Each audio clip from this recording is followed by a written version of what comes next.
afirmó sobre ellas el mundo.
Usted llega al trabajo y le lo ascienden. Luego llega a la casa y lo atienden. Llega a su hogar y sus hijos tienen todas las tareas hechas. Han limpiado sus cuartos y han tendido sus camas. Por poco llegan y dicen, padre, te pongo las zapatillas. Usted dice, ¿qué ha pasado el día de hoy? Es fácil decir en esas situaciones, mi corazón tiene regocijo en Dios. Pero el contexto de Ana no es este. El contexto de Ana es muy fuerte. Ana no podía tener hijos. Ana tenía una contrincante, por decirlo de alguna forma, que se llama Penina. Y esta mujer, cada vez que subían juntas a adorar a Dios junto a su esposo, esta mujer siempre se burlaba de ella. La irritaba por el hecho de que no podía tener hijos. Como que le sacaba pico porque ella tenía varios hijos. Esto era un dolor profundo, porque en el contexto, el hecho de tener hijos era una bendición. De hecho, hoy también es así. Pero la mujer que no podía tener hijos era considerada como que si una maldición estuviera sobre ella. Entonces imagínense la aflicción de esta mujer buscando a Dios año tras año y recibiendo este golpe y este azote. Pero en un tiempo esta mujer coge y hace una oración preciosa que ya la vamos a revisar y le pide a Dios que le dé un hijo.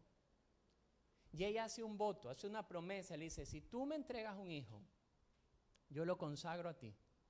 En esa época decir lo consagro a ti literalmente era tomar el niño, llevarlo donde el sacerdote y que viva en el templo. Tenía que despojarse del niño que Dios le había dado.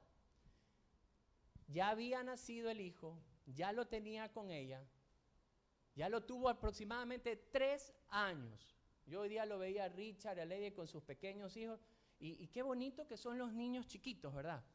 Ya se hacen grandes y se hacen feos. No, mentira, son hermosos. Pero qué bonito, qué tierno que son los niños a esa edad. Los pucheritos, las caras, empiezan a hablar, dicen cosas graciosas, se les mezclan las palabras y uno se ríe. ¿Cuán hermosos son los niños en esa edad? Bueno, en todas las edades, por si acaso. Llegó el día de cumplir la promesa que le había hecho a Dios. Tenía que entregar a Dios lo que Dios le había dado. Lo más preciado, lo más esperado para ella, llegó el día. Yo quisiera que usted y yo nos pongamos un momento en los zapatos de esa mujer, sabiendo que su hijo ya no iba a poder estar con ella, sino que ahora iría a vivir a un templo. Iría a vivir junto con los sacerdotes y se criaría ahí, porque esa fue su promesa. ¿Cómo se sentiría usted? Yo creo que me sentiría entristecido. Cuando nuestra hija Graysita, la menor, ya cumplió creo que 2, 3 años, la fuimos a dejar por primera vez en una guardería, porque teníamos que trabajar, necesitamos que alguien la cuide. Yo nunca olvidé ese día. Nunca había visto la representación de María Magdalena llorando tanto como en el rostro de mi esposa ese día, de cómo lloró porque la bebé se quedó, porque tuvo que despojarse por, ¿qué eran? 2 horas, 3 horas. Y el dolor que causa. Esta mujer estaba entregando a Dios lo que Dios le había dado. Yo me hago una pregunta, ¿cómo esta mujer aprendió el contentamiento en medio del dolor? Porque la frase es, mi alma se regocija en Jehová, el día que tenía que entregar a su hijo. ¿Dónde lo aprendió? ¿En qué escuela? Y yo quisiera que observemos ahora sí el capítulo número 1 y veamos lo siguiente, porque para aprender a regocijarte en lo difícil, lo primero es, hay que pasar un tiempo difícil. Para aprender a regocijarse en lo complicado, hay que vivir un tiempo complicado. Y veamos lo que esta mujer lo vivió en el versículo 3 en adelante. 1 Samuel 1, verso 3 en adelante. Miren lo que dice la Biblia. Y todos los años aquel varón subía de su ciudad para adorar, está hablando del esposo de Ana, y para ofrecer sacrificios a Jehová de los ejércitos. En Silo, donde estaban 2 hijos de Eli, Ofni y Fines, sacerdotes de Jehová. Y cuando llegaba el día en que Elcana ofrecía sacrificio, daba Penina a su mujer, a todos sus hijos y a todas sus hijas, a cada una su parte. Pero miren esto, miren lo que nos da de testimonio la Biblia. Pero Ana daba una parte escogida porque amaba a Ana, aunque Jehová no le había concedido el tener hijos. Verso 6. Y su rival la irritaba.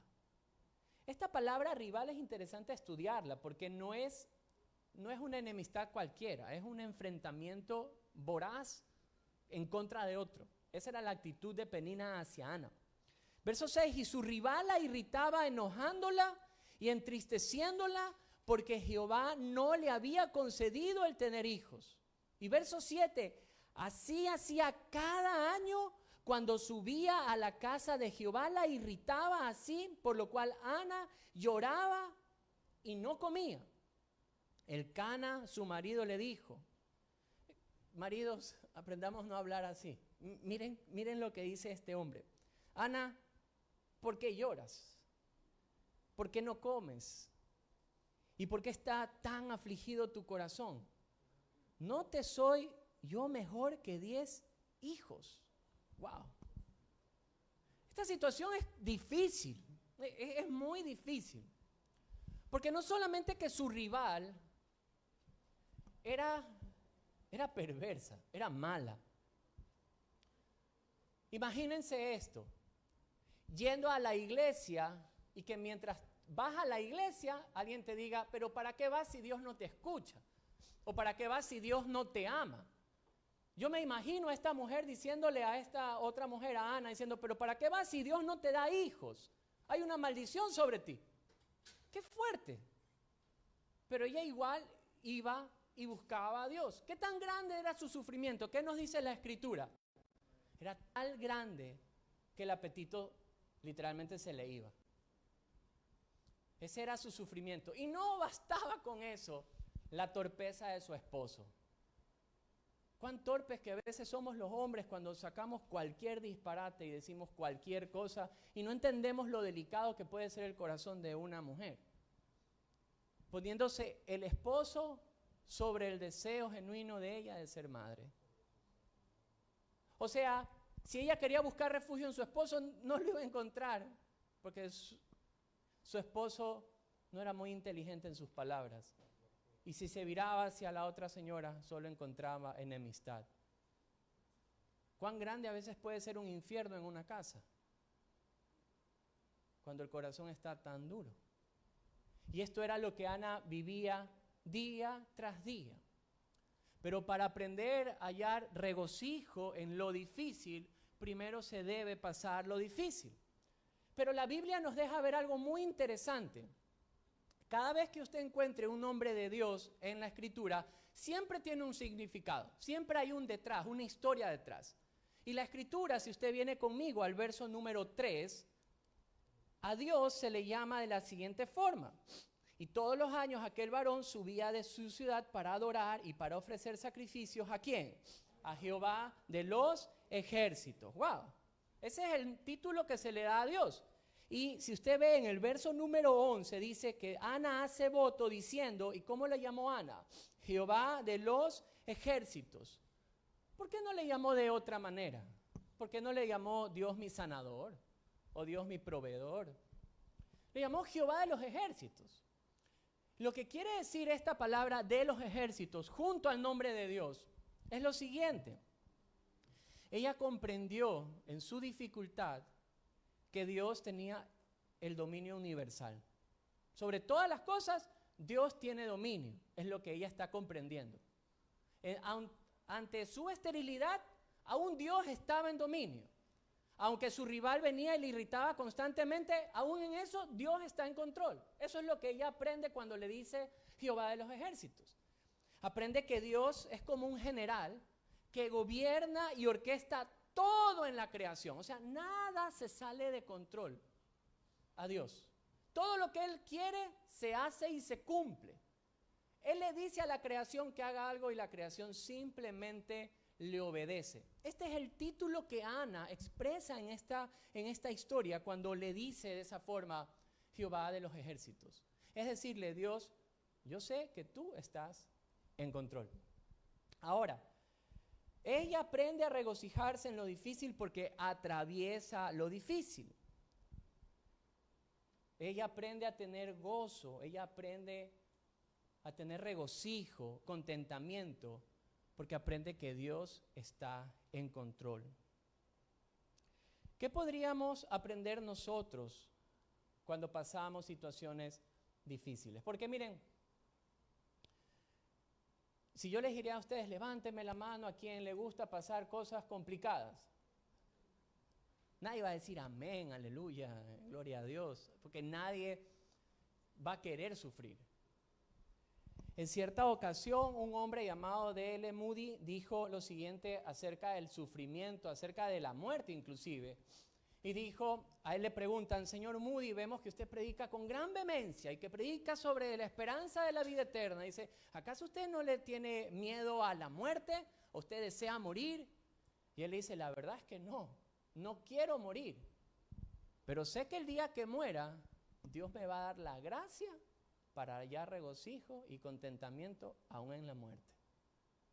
Qué gran verdad.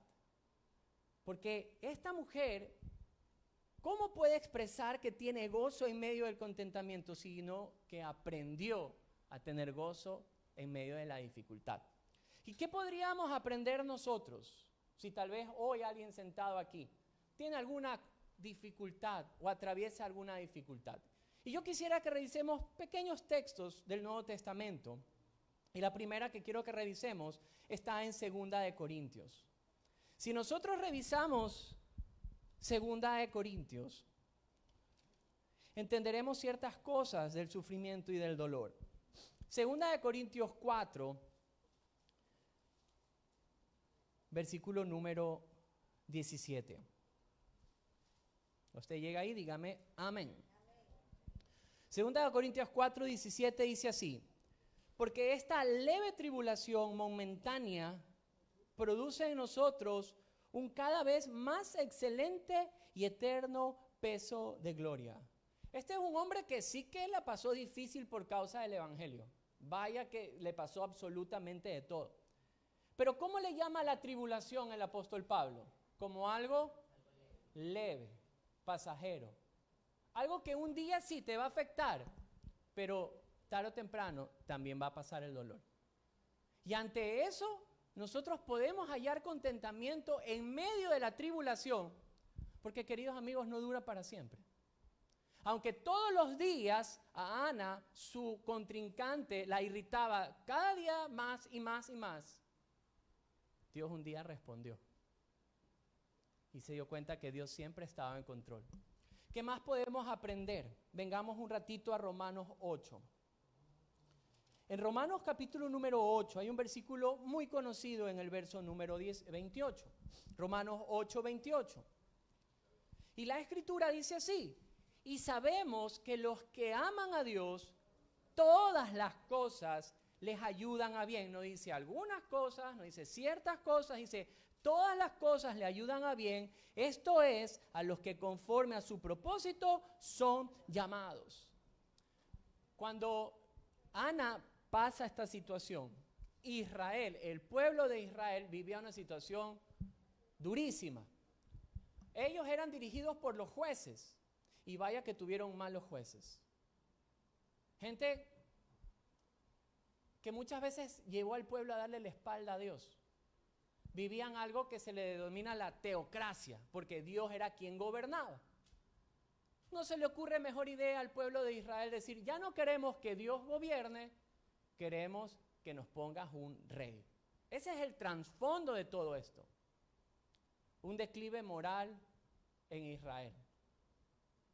Llegaba tanto que le dijeron a Dios, no queremos que estés en medio de nosotros.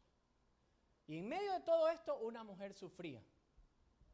El hijo que le nace se llama Samuel, el último juez de Israel. Y vaya qué juez que les tocó. Un hombre que los guió hacia Dios. Y se dan cuenta que aunque las cosas al principio parezcan duras y difíciles, la Biblia es clara. Podemos aprender del dolor que todas las cosas nos ayudan a bien a los que aman a Dios conforme a su propósito. ¿Qué más podemos aprender del dolor? Venga conmigo en 2 de Corintios nuevamente. 2 de Corintios, capítulo número 1, versículo número 4. 2 de Corintios, capítulo número 1, versículos 3 y 4. ¿Qué podemos aprender en medio del dolor? Dice la Biblia, bendito sea el Dios y Padre de nuestro Señor Jesucristo, Padre de misericordias y Dios de toda consolación, el cual nos consuela en todas nuestras tribulaciones, para que podamos también nosotros consolar a los que están en cualquier tribulación por medio de la consolación con que nosotros somos consolados. ¿Por quién? Por Dios. Miren, en medio del dolor se puede experimentar el consuelo de Dios. Eso no se experimenta en ningún otro lado. Y cuán delicioso es poder recibir el consuelo de Dios en medio del dolor. Y cuando alguien ha recibido algo por gracia, le han otorgado el consuelo, la Biblia enseña que ese consuelo que nosotros hemos recibido se lo podemos otorgar a alguien más. El mismo consuelo recibido se lo podemos dar a alguien más. En cierta ocasión, y esto yo ya les conté hace tiempos, de esta mujer Corrie ten Boom, que es un libro justamente que estaba leyendo, y esta mujer, su padre junto con su madre y su familia fueron arrestados y llevaron a los campos de concentración nazis. Y ahí es donde muere su padre, ya anciano, muere por las enfermedades que contrae, lo mismo le pasa a su madre y lo mismo le pasa a su hermana. Cuán duro tuvo que haber sido. Ellos lo único que querían hacer era salvar judíos de la maldad de los alemanes en esa época. Ella pasa y por la gracia de Dios termina siendo liberada y se va a predicar al mundo entero. Pero un día que le tocó ir a predicar al África, esta mujer rodeada de hombres y mujeres, niños y niñas, que estaban siendo asesinados por causa de la fe en Jesús. Y cuando estaba ahí decían que no podía comprender cómo aún estaban así reunidos, porque días atrás habían matado a personas, amigos de ellos, vecinos de ellos, por causa de esa misma reunión. Y ella le hacen la pregunta, Corrie, ¿cómo podemos hallar regocijo? ¿Cómo podemos hallar felicidad? Aún en medio de lo que está pasando. Están matando a los nuestros por causa de la fe en Jesús. Y a ella se le vino justamente una pregunta que ella le hizo a su papá años atrás. Y le hizo la misma pregunta. ¿Cómo yo puedo tener esa gracia de querer morir por causa de Jesús?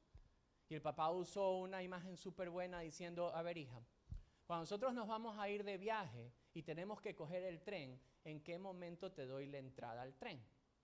Y ella le dice una respuesta simple, le dice, en el momento que me voy a subir al tren. Y el papá le dijo, exactamente, cuando vayas a sufrir por Cristo, Dios te va a otorgar la gracia de hallar aún gozo o tranquilidad y paz en el momento de tu muerte, cuando vaya a suceder, no antes.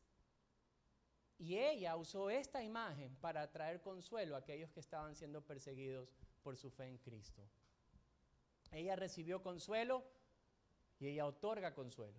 Y en el momento del dolor es en el momento donde Dios nos da consuelo y nosotros luego podemos consolar a los demás. ¿Qué más podemos hallar en medio de la dificultad? Venga conmigo al libro de Santiago. Y en Santiago, capítulo número 1, inclusive la frase de Santiago es llamativa en cómo él lo expresa. ¿Ya llegó a Santiago? Yo no, espérenme un ratito. Entonces Santiago expresa lo siguiente en los versículos 2, así en el capítulo 1. Hermanos míos, tengan por sumo gozo cuando os halléis en diversas pruebas, sabiendo que la prueba de vuestra fe produce paciencia. Mas tenga la paciencia su obra completa, para que sean perfectos y cabales, sin que les falte cosa alguna. ¿Se han dado cuenta que las dificultades son el lugar donde Dios forma y madura nuestra fe? Es en ese lugar, es en ese tiempo donde nosotros empezamos a confiar en Dios de una manera diferente. Ya no solamente por teoría, sino porque lo hemos experimentado. Entonces, ¿cómo Ana? Regresemos a Ana. ¿Cómo Ana pudo decir esta frase justamente en el capítulo 2, cuando ella hace este cántico y hace esta oración? Y dice, mi corazón se regocija en Jehová. ¿Por qué pudo tener esta mujer regocijo en medio de la dificultad? Porque sabía que Dios estaba en control. Porque sabía que Dios estaba formándola.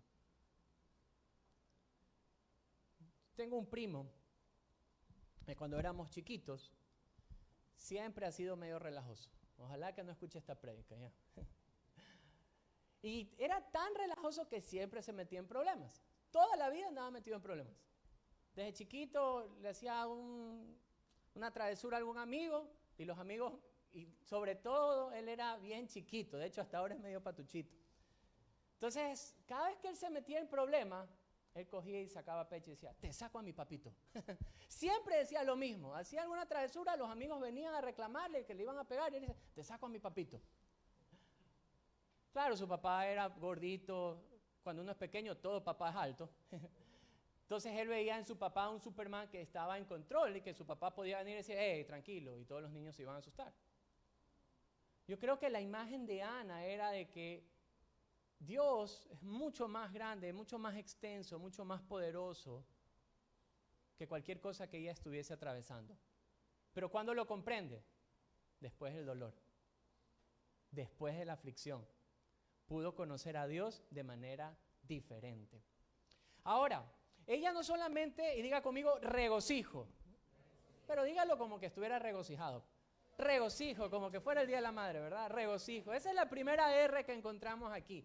El regocijo que Ana encuentra. Pero hay algo que también encuentra Ana y lo expresa en su canción. Y venga conmigo, por favor, en los versos 2 y 3. Solo versículo 2. Primera de Samuel, capítulo 2, verso número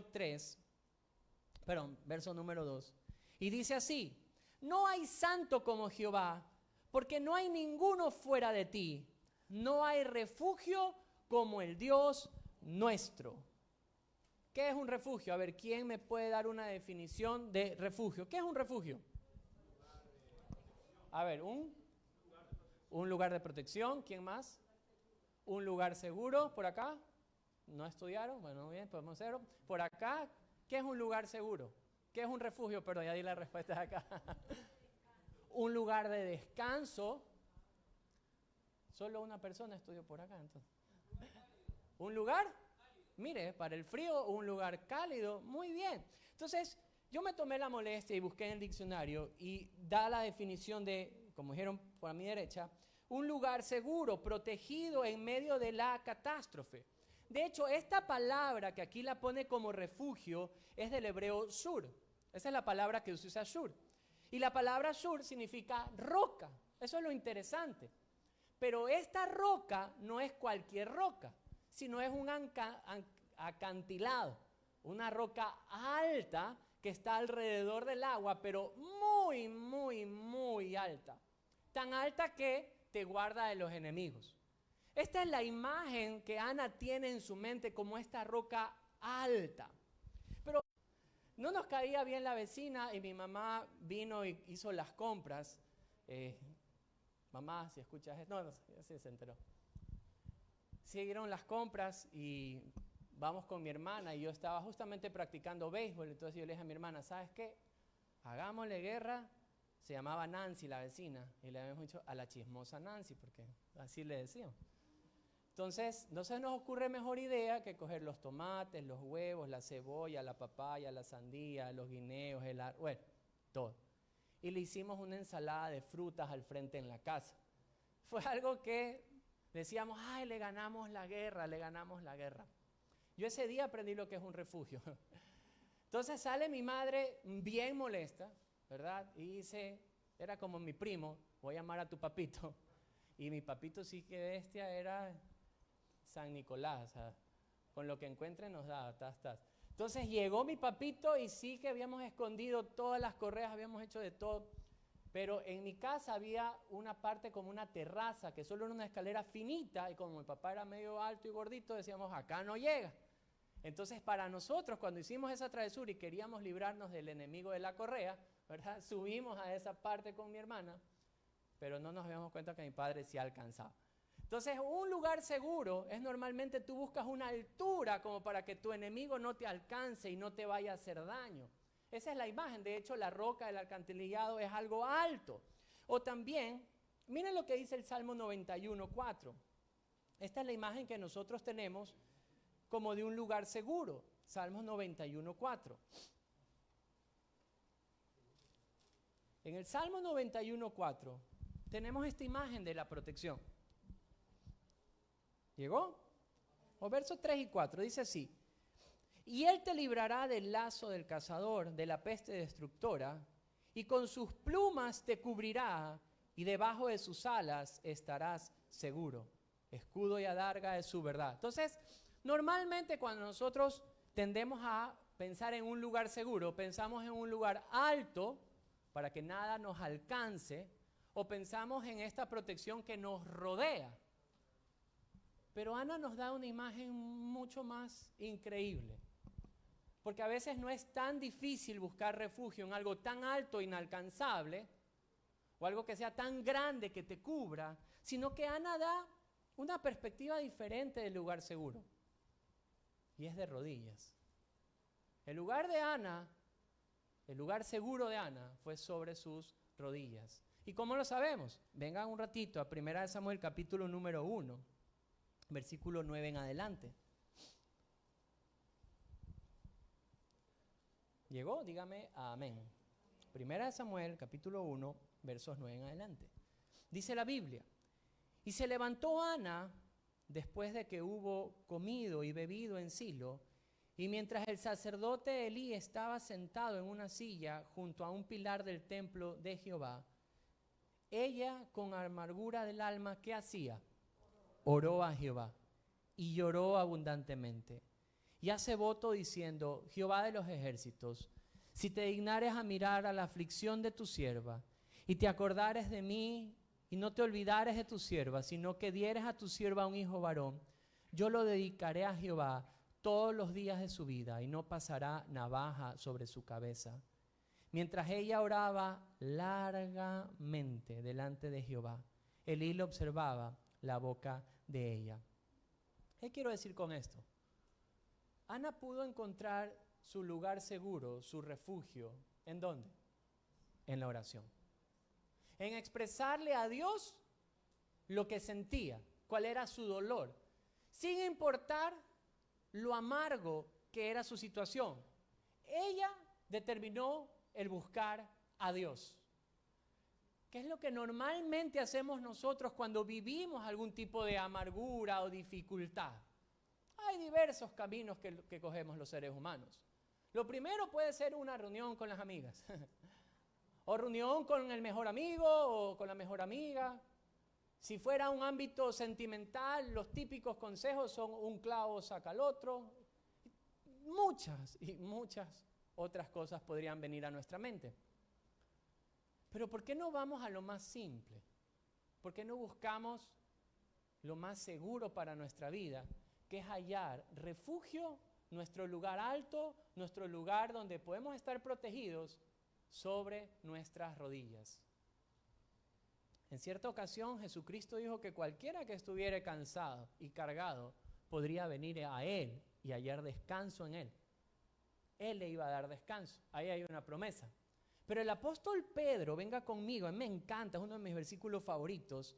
En la primera carta de Pedro, en el capítulo número 5, versículos 6 y 7, miren lo que dice. Primera de Pedro 5, versos 6 y 7.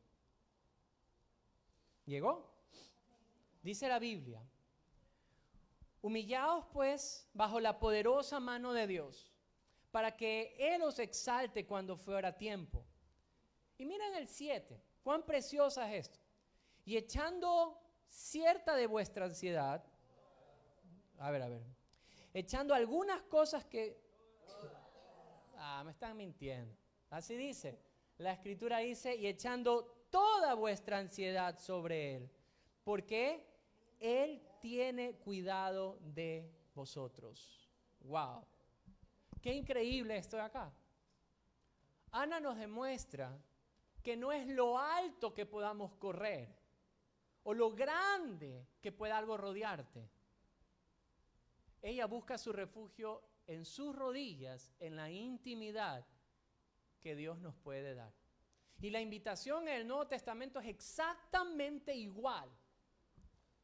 ¿Qué es echando toda vuestra ansiedad sobre Él? ¿Alguno se ha puesto a pensar sobre qué es echando toda vuestra ansiedad sobre Él? A ver, Francisco, venga acá adelante. Yo voy a hacer como David, oye, voy a hacer esos ejemplos que saca la gente. Entonces, ponga las manos, si Él fuera Dios, ¿verdad? Y esta fuera mi ansiedad, yo tengo que poner mi ansiedad sobre Él. ¿Yo tengo la ansiedad? No. Gilbert, yo lo veo ansioso. Venga con su ansiedad, por favor, póngale la ansiedad encima de Él y échale encima. Muy bien. Gracias. Siéntese ahí, dejó la ansiedad. Raquelita, tu cartera se ve un poco ansiosa. ¿Puede traerla, por favor? Porque son grandes. Así a veces nuestra ansiedad con muchas cosas, ¿verdad? Entonces, póngale, por favor, su ansiedad sobre... Y usted puede ir. Si Francisco fuera Dios, tuviera la capacidad de sostener todo esto. Yo ahorita ya lo veo temblando, Él no lo va a poder hacer, pero Dios sí tiene la capacidad de sostener toda nuestra ansiedad y Él tiene cuidado de nosotros. ¿Qué significa esto? Ana no se guardó absolutamente nada. No guardó palabra alguna, no guardó sentimiento alguna. Ella sabe que Dios lo conoce y sabe todo. Por eso no guarda ninguno de sus pensamientos, ninguno de sus dolores. No guardó absolutamente nada, ninguno de sus deseos, sino que los puso todos sobre Dios. Ella encontró no solamente en Dios regocijo en medio del dolor, sino que conoció a Dios como su refugio en su tiempo de rodillas. Ahora, diga conmigo, refugio, regocijo. Van 2 R, falta una. Tercera, miren este versículo. Vamos a 1 Samuel nuevamente. Y en el versículo número 9, ella termina con una frase. 1 Samuel 2, verso 9, dice así: Él guarda los pies de sus santos, mas los impíos perecen en tinieblas, porque nadie será fuerte por sus propias fuerzas. Ella reconoce esto, que nadie, ningún ser humano puede ser fuerte en sus propias fuerzas. ¿Qué quiere decir esto? Mire, nuestra fuerza es limitada. Si no, yo aquí algunos los veo con... La Biblia dice que nuestro cuerpo es el templo del Espíritu Santo. Algunos parecen megatemplos, porque tal vez no lo hemos cuidado tan bien. Y cuando uno carga estos templos más ensanchados, si nos invitaran a jugar fútbol, a mí me pasó... Ve, aquí está mi cuñado, justamente. Nos pasó que salíamos a jugar, mi cuñado es hasta un poquito morenito. Ese día estaba blanco. Le faltaba el oxígeno en 5 minutos de jugar y ya no daba más. ¿Por qué? Porque nuestras fuerzas son limitadas, pero no así las de Dios. Por eso es que justamente Ana reconoce que nadie puede ser fuerte en sus propias fuerzas. Miren, si nosotros leemos los siguientes versículos, miren el intercambio que pasa de lo que expresa la canción de Ana. El verso número 4 dice así: los arcos de los fuertes fueron quebrados, y en cambio los débiles se ciñeron de poder. Los saciados se alquilaron por pan, o sea, se quedaron sin nada y se daban a sí mismos por pan. Y los hambrientos, en cambio, dejaron de tener hambre. Hasta la estéril ha dado luz 7.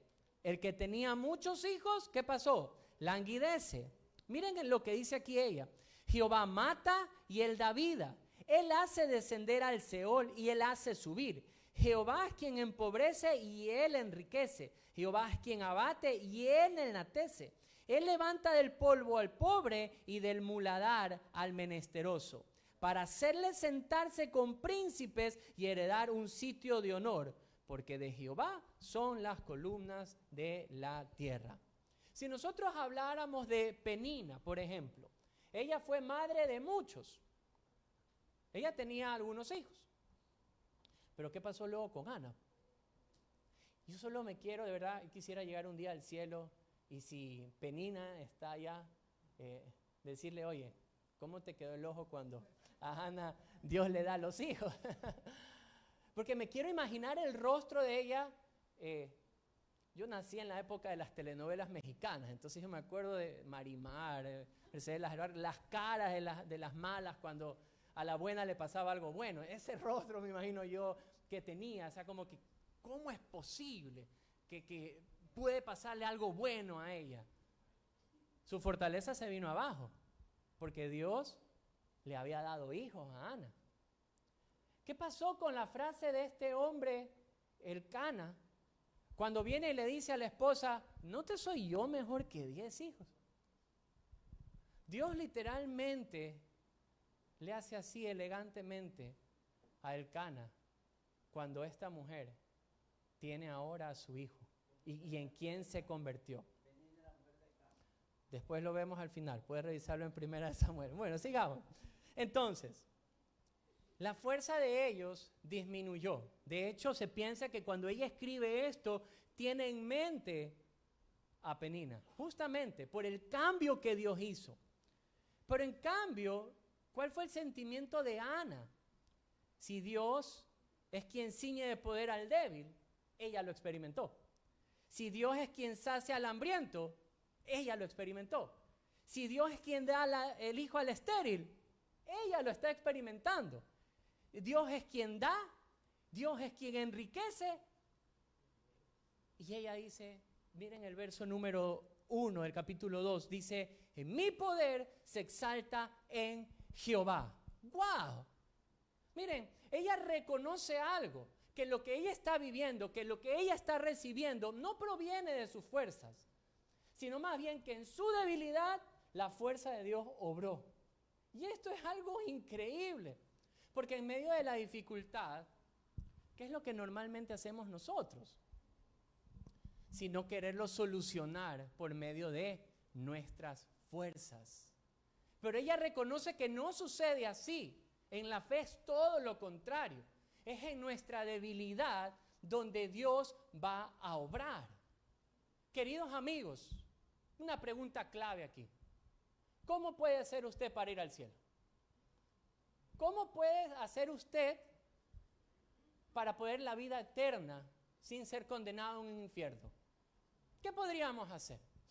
Podemos hacer buenas obras, tal vez es Navidad y decimos, bueno, vamos a hacer, aquí una hermana que hace un rico seco de pato, y dice, bueno, hagamos seco de pato y entreguemos a los niños pobres en Navidad y con esa obra basta.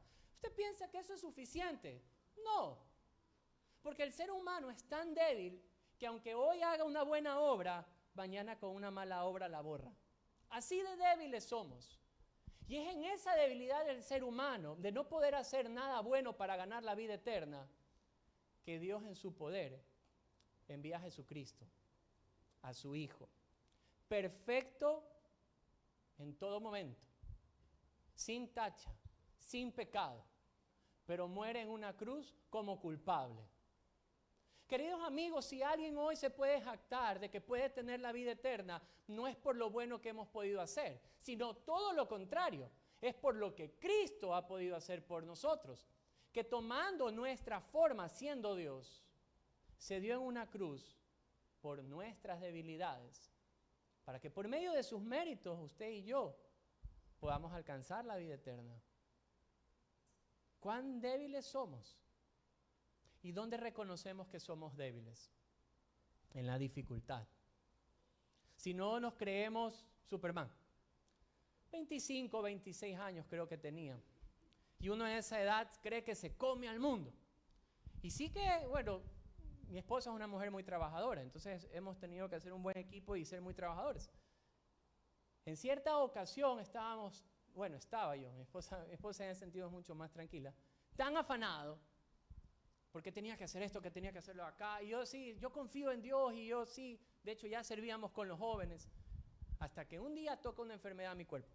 Así, un día me levanté mareado, no podía caminar, vomitaba, todo se me daba vueltas, literalmente postrado, 2 semanas en la cama sin poder hacer absolutamente nada. Cuán débil que somos, cuán efímeros que somos. Y en esas 2 semanas tuve que sí o sí aprender a confiar en Dios. Porque Dios fue quien sostuvo para la comida en la casa, fue quien sostuvo para que mi esposa con 2 niños chiquititos pudiera alcanzarse a hacer todas las cosas. Dios lo hizo posible. Pero nosotros muchas veces no lo tenemos así hasta que reconocemos que nadie puede ser fuerte en sus propias fuerzas. Ana, el día que entregó a su hijo al templo para que viviera ahí, supo que si ella era madre ese día, ¿saben por qué fue? Solamente porque el poder de Dios lo hizo posible. Por eso es que ella dice lo siguiente, miren lo que dice en el verso número 3. No multipliquéis las palabras de grandeza y altanería, cesen las palabras arrogantes de vuestra boca. Miren, cuando nosotros reconocemos que las cosas buenas vienen por el poder de Dios, toda arrogancia se debe ir de nuestros labios. Todo el yo soy, yo puedo, debe irse de nuestros labios. El apóstol Pablo, acompáñenme por favor a 2 de Corintios, capítulo número 12, dijo lo siguiente. 2 de Corintios, capítulo número 12.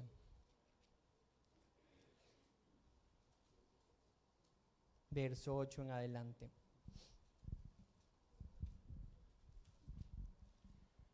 Verso 7, dale un poquito de contexto. Dice el verso 7. Y para que la grandeza de las revelaciones no me exaltase desmedidamente, me fue dado un aguijón en mi carne, un mensajero de Satanás que me abofetee para que no me enaltezca en sobremanera. Respecto a lo cual 3 veces he rogado al Señor que lo quite de mí, y me ha dicho, bástate mi gracia, porque mi poder se perfecciona en la debilidad. Por tanto, de buena gana me gloriaré más bien en mis debilidades, para que repose sobre mí el poder de Cristo. Por lo cual, por amor a Cristo, miren estas palabras del apóstol, me gozo en las debilidades, en afrentas, en necesidades, en persecuciones, en angustias, porque cuando soy débil, entonces soy fuerte. ¡Wow! ¿Por qué quise hablar el día de hoy sobre esta canción? Porque las canciones marcan vidas. Porque esta canción, queridos amigos, no pasa de moda. ¿Quién se acuerda qué canción estuvo de moda el 18 de septiembre de 1524? Nadie se acuerda. ¿Qué canción estuvo de moda el 20 de enero de 1992? Algunos podrán decir sopa de caracol, no sé, una cosa de esa. Pero tal vez en su memoria no reposa. Pero el poder de Dios, por medio de la Escritura, deja una canción que traspasa los tiempos. Una mujer, quien sufrió, quien vivió en angustia, quien fue atribulada, que fue golpeada por su enemiga, de manera verbalmente hablando, pudo regocijarse, aprender a tener contentamiento en medio de la dificultad porque Dios lo hizo posible. Esta mujer pudo encontrar en Dios un refugio sobre sus rodillas porque sabía que Dios está en control y escucha. Pero sobre todo reconoció que el fruto que tanto deseaba tenerlo, lo tuvo no en sus fuerzas ni en su poder, sino que reconoció que Dios lo hizo posible. Esta mujer llamada Ana vio a alguien especial. Y venga conmigo a los últimos versículos de ese mismo capítulo. Los versículos 10 de ese capítulo dice así: delante de Jehová serán quebrantados sus adversarios, y sobre ellos tronará desde los cielos. Jehová juzgará los confines de la tierra. Y miren esto: dará poder a su rey y exaltará el poderío de su ungido. Esta es la primera referencia que hace de esta palabra ungido, que significa Mesías, Salvador prometido. La primera referencia que habla en este tiempo de los reyes sobre el Mesías llamado Jesucristo. Esta mujer en medio de su dolor tiene esta visión de Cristo. Esta mujer pudo comprender absolutamente todo y al final termina viendo a Cristo. Pero hay algo hermoso. Luego pasan los años, muchos años, cientos de años, y hay una mujer que canta algo similar. ¿Saben cómo se llama? María.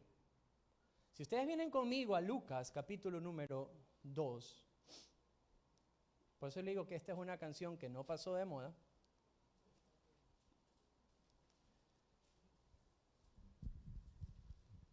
María hace una canción similar, tinte muy similar. Se piensa que ella se inspira sobre esto. Lucas capítulo número 1. Lucas capítulo número 1. Versículo número 46. ¿Llegó? Miren lo que dice. Entonces María dijo: engrandece mi alma, Señor, y mi espíritu se regocija en Dios mi Salvador, porque ha mirado la bajeza de su sierva. Pues he aquí, desde ahora me dirán bienaventurada todas las generaciones, porque me ha hecho grandes cosas el poderoso. Santo es su nombre, y su misericordia es de generación en generación a los que le temen. Hizo proezas con su brazo, esparció a los soberbios en el pensamiento de sus corazones. Quitó de los tronos a los poderosos y exalta a los humildes. A los hambrientos colma de bienes y a los ricos envió vacíos. Socorrió a Israel su siervo, acordándose de la misericordia de la cual habló a nuestros padres. Muchas personas, muchos autores piensan que María se inspira justamente de la canción de Ana, porque esta canción no solamente marca generaciones, sino que marcó vidas. Esta fue una canción que queda puesta en la Escritura. Esta fue la madre de uno de los hombres más influyentes, más santos que pudo tener el pueblo de Israel. Y cuando yo veo esto, sí me hago preguntas. ¿Cómo está cantando nuestra vida hacia nuestros hijos? ¿Hacia dónde la canción de nuestra vida guía hacia nuestras generaciones? ¿Es acaso las letras de nuestros labios que hablan de una queja o reniego hacia Dios? ¿O son palabras virtuosas y piadosas que salen de nuestros labios, que dan gloria a Dios aún en medio de la adversidad? Queridos padres, queridas madres, reposa sobre nuestros hombros la responsabilidad de sembrar el evangelio a nuestros hijos, de cómo nuestros labios pueden adorar a Dios aún en medio de la dificultad, de cómo podemos enseñar a través de las generaciones quién es Jesús y qué es lo que Cristo hace posible. Les aseguro algo, que si aprendemos a regocijarnos en Dios en medio del dolor, nuestros hijos serán diferentes. Que si en cambio enseñamos a nuestros hijos que hay refugio en nuestras rodillas delante de Dios, nuestras generaciones serán diferentes. Y si enseñamos a nuestros hijos a reconocer que todo lo que tenemos es por la gracia y la fuerza de Dios, nuestros hijos y nuestras generaciones serán diferentes. Hoy yo quiero hacerle esa invitación. Que no importa si está atravesando el dolor, puede humillar su corazón y aprender de que Dios está en control. De que no se guarde nada, por favor, sino que exprésele a Dios en sincera oración aún sus más grandes dificultades.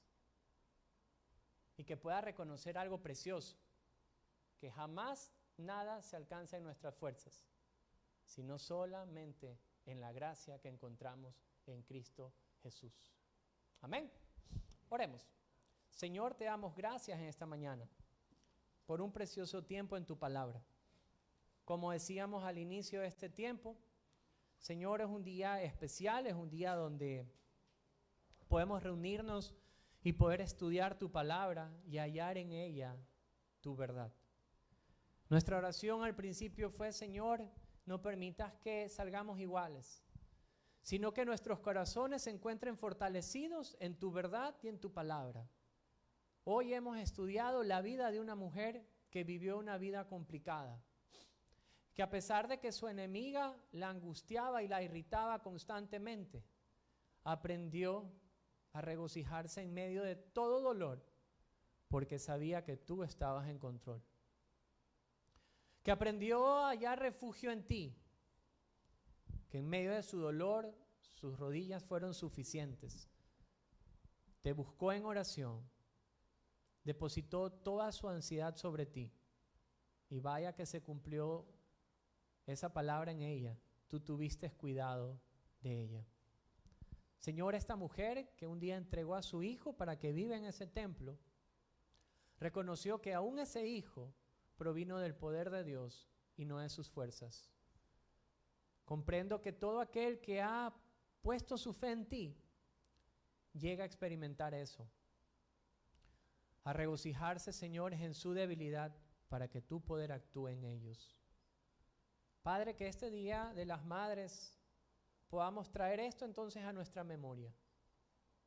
Esta canción que expresa esta alabanza hacia ti marcó la vida de generaciones hasta llegar a la madre de nuestro Señor Jesucristo. Señor, no lo merecemos, pero te lo pedimos.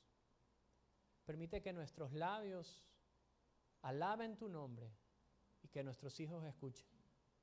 Que nuestros labios enseñen acerca de ti y que nuestros hijos lo guarden. Que juntos podamos comprender que eres nuestro regocijo, nuestro refugio, y eres la fuente de todo poder. Bendice a tu iglesia, Señor, en Cristo Jesús. Amén y amén. Muy bien, como hoy día es el Día de las Madres, los hermanos de la congregación, ya me están haciendo acá por ahí, tienen un presente y una canción. Así que quisiera invitar al grupo de alabanza, por favor.